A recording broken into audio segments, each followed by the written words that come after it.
Good morning to all my friends and family, and welcome to this episode of Jim's 5am Club, where this morning, just like every other morning, I'm going to continue my journey and add another vlog to the series, the tribute series that I'm putting together, entitled All That I've Ever Learned from Tony Robbins Over the Years. I absolutely love this time of year. The colours of the sky are just absolutely amazing. And to think that we have this city, we have this harbour, we have everything around us, and we don't make the most of it. As I say, I come down here every day, and today, for the first time in a long time, I have other people enjoying this view with me. So it's one of those rare times that others have taken the opportunity to roll out of bed and make the most of this most magnificent dawn, the start of a brand new day. What I want to do today is just focus on one of the elements that Tony Robbins talks about at UPW, and he harped on it a lot more this time round than what he did in the mid-90s. And he said something which was really powerful and really scary at the same time, where he said that we need to love our family and love our friends. We need to love our family because we don't choose our family. We are born into a family. And we need to love our friends because our friends come to us at different times throughout our lives. So love our family and love our friends, but we need to be diligent and to choose wisely the people we allow into our lives, who are going to be our peer group, who are going to be the people who bend and stretch us, the ones who push us to grow and develop. Because he says that family and friends are great because they offer support, they offer comfort, and they keep us in a particular zone, so to speak. Whereas what we need people who are going to help us grow and develop so that we can become the person who we're destined to become, rather than to be little Jimmy or little Johnny for the rest of our lives. So I guess the big question is, how do you find the right peer group? How do you base your life on the right mentors, on the right role models? Especially today in 2023, when we are inundated with social media, where everybody who wants to be an influencer has a platform, and that platform makes them available 24/7 to an audience, not only within their own locality, but throughout the world. So the world becomes your oyster. So I guess the big question is, which of all of the influences that we have available to us do we tap into and do we leverage? And I look back over my culture. I'm Greek. I was born here in Australia. My parents both came from Greece. They actually both came from the same village in Greece. So my grandparents knew each other, the families knew each other, and that was the way things were done back in the days. When people got married, they married people who they were familiar with families that they knew. They didn't just go and marry anybody. There was a process, and there was a method to the madness. because at the end of the day, marriage is a sacred institution.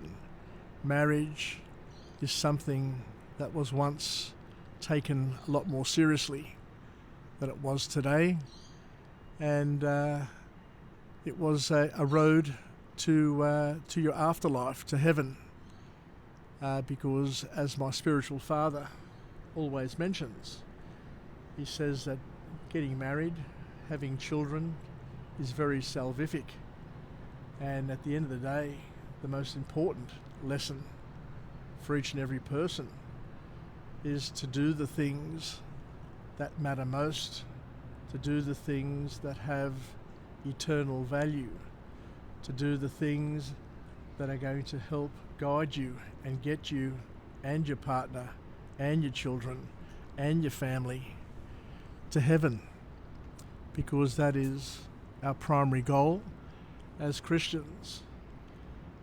I'm comforted to know that Anthony Robbins does identify as a Christian, and he mentions it at his seminars. But by the same token, I'm also a little bit confused that some of the material that he presents there has an Eastern influence, with meditation and mantras and things like that. But I'm old enough now and wise enough to understand that a lot of that sort of stuff, I guess, is marketing just to appeal to a wider audience, an audience of people who are still searching from a spiritual perspective to find out who they are. But I'm also blessed and happy to say that being a Christian, and being a Greek Orthodox Christian to be specific, that the church has many role models that people can choose, and people can live their lives using the values and the example of those many wonderful role models that the church has canonized into saints. Anthony Robbins talks about the fact that we all have a purpose and that we're all very, very different, and each person needs to follow their own calling, to use their skills, to use their family, their friends and their network to help them fully express their calling in order to serve God with all their heart, mind and soul, and to love their neighbour as they love themselves. And this whole concept of people being special is really, really nice, and something that really resonates, I guess, with most people when you get a chance to sit back and think about who we are and what our purpose is. And just to think that each person is different. Each person has a different gift to offer the world, to offer their children, their families, their friends, and their network of peers. Because like a flower, we all have a different scent. Like a natural flower, we have our scent. And at this time of year, where we're in springtime at the moment, we get to indulge and we get to enjoy the many different fragrances of the flowers that have been waiting for months to burst into activity and to flood the air with the many different fragrances. Even roses have different fragrances. There are different types of roses. There are Mr. Lincolns, there are Double Delights, there are brandy, there are different flowering types, and each of these types of flowers have different, very, very different scents just like jasmine flowers have different scents.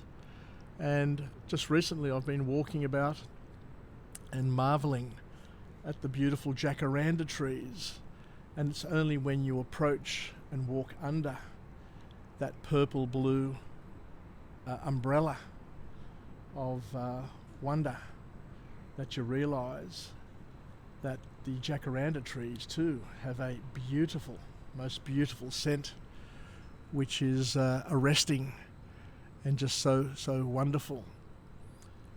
But where we're heading with this is we need to be careful with who we invite and who we model our lives on. Because, as we said today, there are a lot of media personalities who are very, very popular amongst the young people.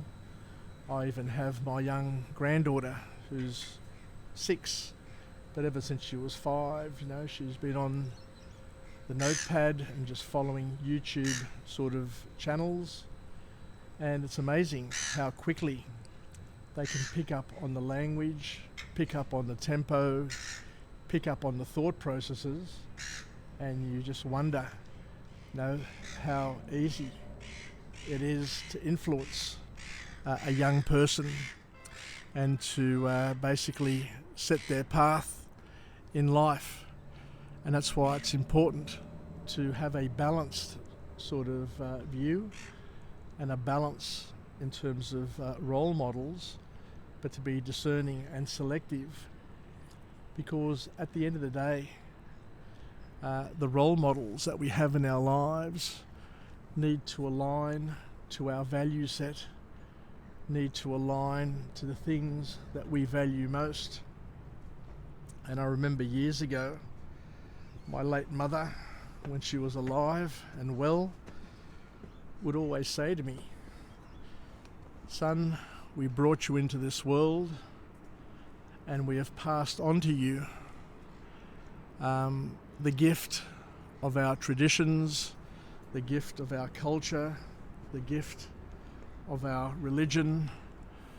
When you were 6 months old, we lovingly dedicated you to the service of God by having you christened and chrismated so that you can become a full member of the Christian Church, being able to partake in all of the sacraments that you could possibly partake in at such a young age. So out of love and respect for you, we offered you these wonderful gifts, and by all means you can go through life and you can live life and search life for things that are better. But what you need to be careful of is to understand that the gifts of the culture, the gifts of the traditions, the gifts of family, the gifts of religion, of Christianity, are things that have been sourced and pressure tested over thousands of years and have been handed to us by people through love. And to be careful, by all means add new things to your life that are going to serve you and help you on your mission, but by the same token be careful not to swap out the many beautiful and important things that you've been handed, because the things that you've been handed you're expected to hand on to your children and your grandchildren, and not to let them fade and to disappear, because all of the hard work, all of the suffering, all of the pain that your forefathers and foremothers and ancestors have experienced will be wasted and in vain. So, getting back to the role models within a Christian church, in case you're not aware, all Greek or most Greek Orthodox people of my generation have been christened and take a name of a saint or take a name of a significant, wonderful biblical event. I was baptized and christened Demetrios after Saint Demetrios of Thessaloniki, and his icon and various icons adorn many churches, and from a young age I could identify with this gallant saint who'd be upon a horse like St. George. St. George would have a white horse, and Eios Dimitrios, Saint Demetrios, would be on a brown horse, and he'd have a spear in his hand, and he'd have an enemy or a Christian hater cowering on the ground, and just showing that he was a man of the church and a protector of the faith. So that was the key image that I had of my patron saint, my guiding saint, Saint Demetrios. And it's only just recently that I've learnt a little bit more about this wonderful saint, this role model. And as I say, because most Christians, most Greek Orthodox Christians, are named after saints or after biblical events, then it's those biblical events and those saints who tend to be the role model that we may consider to follow in our life, on our path to eventually, hopefully, reaching heaven. So Saint Demetrios grew up in Thessaloniki in Greece with privilege. He was the son of the mayor of Thessaloniki, parents who were wealthy, parents who had lots of influence, and people who were very, very important in the day. But Saint Demetrios didn't really know much in those early years about his parents. But his parents were Christian, but they were secret Christians. They lived their Christianity in secret, because back in the days when they were living was a period of idolatry, where people worshipped idols, and Christianity was persecuted and looked down upon. So at the age of about 11 or 12, his parents explained to him that they were Christian, and they had a secret room in their house which had icons which they would go and pray, and that's where his love of Christ began to flourish. He too one day grew up, and through his privilege, through his education, through his capabilities, became also the mayor of Thessaloniki.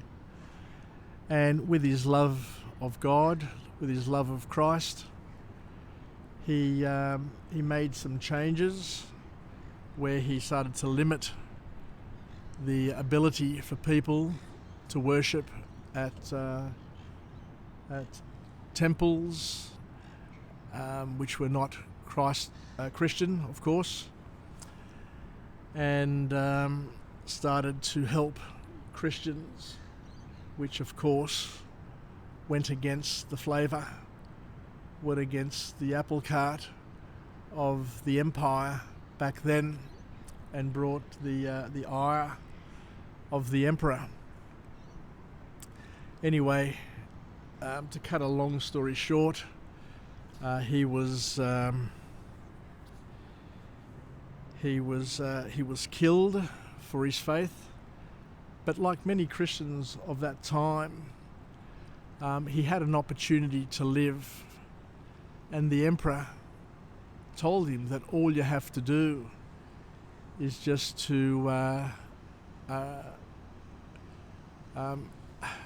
accept the gods and the temples and the idols of the faith of the day, and to relinquish his faith in Jesus. And it would have been easy. All he would have to say is he would agree, and his life would have been spared. But he was a true Christian, and he couldn't live with the thought of publicly renouncing Jesus, and to publicly have to go and live a life of debauchery and to be an idolatrer. So what happened was the emperor gave permission to soldiers to go and massacre and kill him. And I've come across a new icon of Saint Demetrios, and it's an icon which depicts him the moment before he is killed. And it's quite a thought-provoking icon. It's quite powerful, actually, because what it shows is that it shows Saint Demetrios on the floor with his right arm lifted in the air, and there's about 6 soldiers who have got these long, thin spears, preparing to plunge those spears into his side. And the reason why he's depicted like this is that he chose to die or to receive the spearing that Jesus received on the cross in the right-hand side. But as those soldiers are spearing him, he has lifted his arm, and he's accepting God's will, but he's also forgiving and blessing his enemies, which in and of itself is quite revealing and quite profound, because in his hour, in his minute of suffering, in his last moment, he's showing tremendous love to the people who are going to take his life. He's showing forgiveness and he's blessing them. So once again, if you haven't seen the icon, it's something that you should try and get to enjoy, because it is a revealing and a powerful image showing how one can use forgiveness to feel stronger and better and to live one's calling. And it's these sorts of role models that we need in our lives. We don't need the Kardashians. We don't need the various other fly-by-night influencers that come up on YouTube and Instagram, who don't really have much of a message to give the world, other than the very, very superficial, look at me, check me out, look how great I am. So just like every person has a fragrance, we need to surround ourselves with people who have the fragrance of Jesus, a fragrance of love, a fragrance of selflessness, a fragrance that is going to empower somebody to also lead them to love, and lead them to selfishness, and lead them to servitude, to serve one another, to be God's partner in creation, and to do things that are God-pleasing. So One thing that I've learnt by attending UPW is that there is a lot of pain and there's a lot of suffering out there where people make decisions without considering the first, second and third level consequences, and years later look back over their life and are really, really suffering and are in a lot of pain. And Anthony Robbins is able to skillfully bring out that pain and bring out that suffering to help people make some important decisions in their life, decisions that are transformational, decisions that are going to change their life in an instant, but in a productive and in an empowering way. So the way we need to do this is we need to swap out the bad decisions, the bad habits, the regret that we have in our lives. And as I say, within the Orthodox Christian Church, we have all of that skill set, all of that toolkit available to each and every Christian. We do that by revealing our innermost thoughts. We do that by repenting and changing our minds and changing the direction of our lives through confession, where we go and see a spiritual father and we talk about the things that we are ashamed of, the things that we are troubled by, the things that have happened, the things that we have initiated that we're not all that proud of. And through God's power, through the power of God, through the power of Jesus, those sins or those transgressions or that change of heart is validated and through the hand of the priest, which is the hand of Jesus. So we have a lot of these tools available to us. The Christians is what I'm suggesting here, and specifically the Greek Orthodox Christians.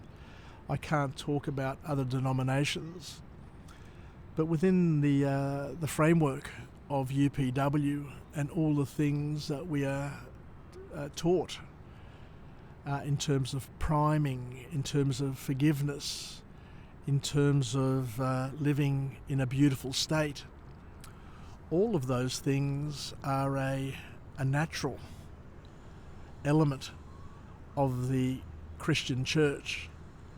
You know, you do your priming in the morning, you start your day with certainty, you show gratitude through prayer. You go to church and you have the communal glorification of God and the thanking of God for all that He has given us. We pray, we go to confession, we fast, which has a health advantage, especially when you fast twice a week.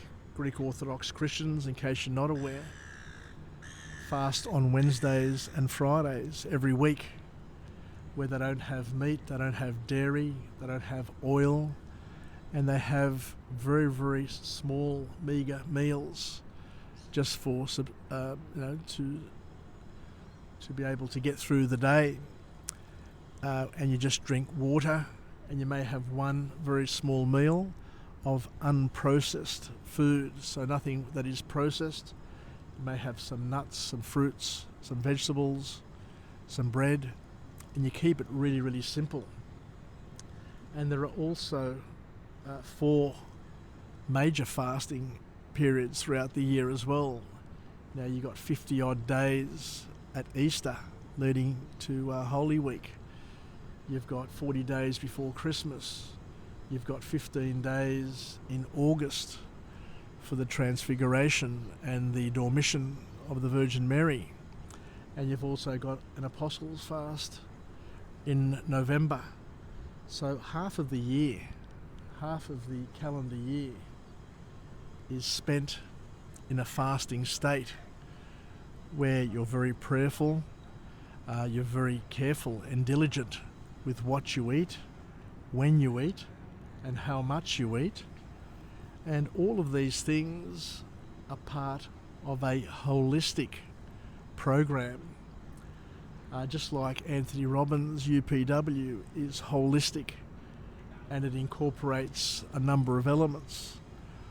All of those elements that I've found are available and present to all Christians in the Greek Orthodox Church, as well as other churches. As I say, I can't speak for other Christian churches, but what I know is the Greek Orthodox Church, that goes back to the days of the apostles, have maintained and developed this holistic program that can be spiritually and physically and mentally and emotionally reinforcing to those who choose to practice it through love and humility. So, as I say, we did priming in Anthony Robbins, where we talk about the things that we have gratitude for, and Christians do this, or should be doing this, every day in our prayers. In our prayers we offer thanks to God for all the wonderful things that we have, for all the miracles, seen and unseen, that we have experienced. We ask God to protect our family, our husband, our wife, our children, our parents, our grandparents, the people who have passed away. We ask that they be remembered in the second coming. There are so many things, that is commenced in the morning where we first get up and pray and offer incense and sacrifice. So what I'm trying to do here in a mindful way is just to remind people that everything that comes to us is nothing new. Anthony Robbins is the first person to say nothing in the world is new. It's just new to us because we're experiencing it for the very first time. And that's the message that I want to try and encapsulate and pass on to all people, that the things that Anthony Robbins talks about, and he is without doubt one of the most powerful and one of the greatest communicators that I've ever seen and come across ever since I went to UPW in 94 and 95, ever since I've read his books, Awaken the Giant Within and Unlimited Power, ever since I listened to his many tapes, his interviews, Power Talk, I think Power Talk 2. I was, mesmerised by his ability to communicate and to connect and to teach people all the things that the Christian church, that Jesus has been teaching the world for over 2,000 years now. So it's just about putting things into perspective. Sometimes we need to learn from others, and Anthony Robbins always says this as well. Sometimes we learn better when we hear and learn from peers than when we learn from teachers. And learning is the art of attaching the unknown to the known. And as we talked about and as we focused on, a lot of the things that we think are new are not new, but just new to us. And that's why we need to spend more time reading the scriptures. I remember going and seeing Jim Rohn and Steve Covey, who would say that every morning when he gets up, he has a routine. He will pray and he would read from the scriptures. And we too have that ability. Jim Rohn always says, don't miss your reading time, miss your lunch time, miss this, miss that, but don't ever miss time to read. And we've got to make sure that what we're reading, and it's okay to read from different sources, but we need to read the scriptures at the same time so that we're putting things into perspective and we're learning things and we're doing things that are going to have eternal value and not just value in the moment. What's the word I'm looking for? I can't bring that word to me, but it'll come to me shortly.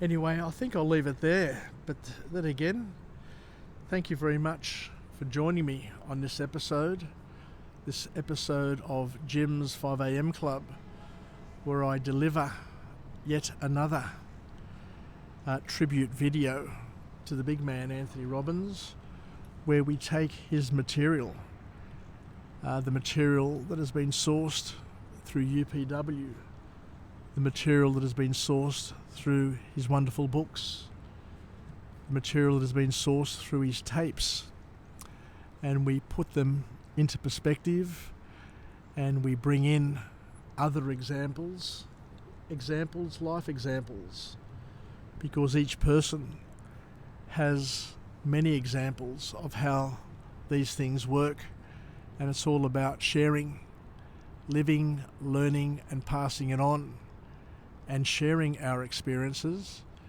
so that we can all get a slither of reality that we can concatenate and add to the series of slithers of reality that have come our way. Because at the end of the day, this is something that Anthony Robbins talks about over and over again. We've all had and lived a different past. We've all put different meaning on those slithers that have come to us in our past. So we've lived with trial and error. We've put meaning on those trials, on those errors, on those learnings. We've had good times, we've had bad times. We're all going to have a different present. I am here, you're somewhere else. We're going to have a different perspective on everything, and we're all going to live a different future. We're going to have stories that ruminate and get replayed over and over again. Things that we've put meaning to, things that we've inherited, stories that we've inherited, experiences that we've inherited from other people, meanings that we've added to it. So when you take all the slithers of reality that we have lived in our lives and slithers that we have inherited from other people's experiences, all of those things are going to create our worldview. All of those things are going to influence significantly how we live our life, how we experience our life, how we receive, how we give love, because that is our version of truth. That is our version of reality. So the call to action that Anthony Robbins has is, let's try and live a life that is empowering, that is going to help us through helping others, because the art of living, as the big man says, is giving. But that's just a Christian message. That's a message that Jesus, through his example, showed everybody and continues to show everybody through his love and through his acts. So I think I'll leave it there. So thank you very much, and I look forward to coming to you again from a different place with a different message of empowerment, where we take other elements of Anthony Robbins, we take other learnings that we've taken from Anthony Robbins, who in fact is an emissary. Anthony Robbins even says himself he's read over 700 books. So a lot of the material that he has is other people's experience, other people's material that has been able to take shape, colour, scent, and